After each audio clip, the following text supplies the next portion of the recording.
वेगाने आपली जीवनशैली बदलली आहे, तेवढ्याच वेगाने दिवसेंदिवस नवनवीन आजारांचे प्रमाणही वाढत आहे।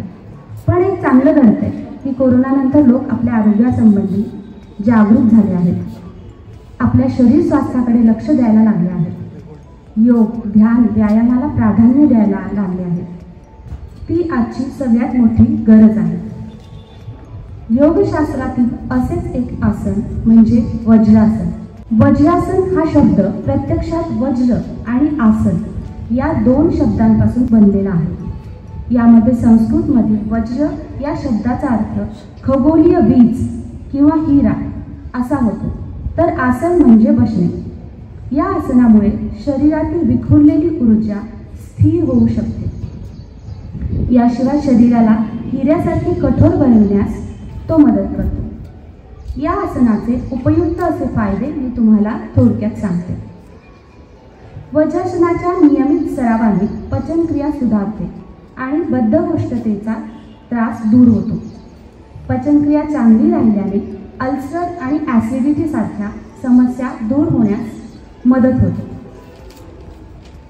वज्रासनाने पाठ आणि पाठीचा कणा मजबूत होतो आणि पाठदुखी कमी होते। या आसनामुळे शरीराचे पेल्विक स्नायू देखील मजबूत होते। हे आसन ध्यानासाठी देखील सर्वोत्तम मानले जाते। तसे तर प्रत्येक योगासन हे रिकाम्या पोटीच करण्याची शिफारस केली जाते, परंतु वज्रासन याला अपवाद आहे। वज्रासन नेहमी जेवणानंतर करण्याचा सल्ला देतात। हे आसन सुरुवातीला किमान 5 मिनिटे आणि जास्तीत जास्त 10 मिनिटे करता येते। नंतर सवयीने त्याची वेळ वाढवता येते। वज्रासन करण्यास सुरुवात केल्यानंतर थोड्याच वेळात तुमचे पाय किंवा गुडघे दुखायला लागतील। असे झाले तर सामान्य स्थितीत या आणि पाय सरळ करून लगेच स्ट्रेचिंग करा। कालांतराने तुम्हाला या सर्वांची सवय होईल आणि त्याचा तुम्हाला नक्कीच फायदा होईल। या आसनात एक सर्वात महत्त्वाची बाब लक्षात ठेवावी लागते।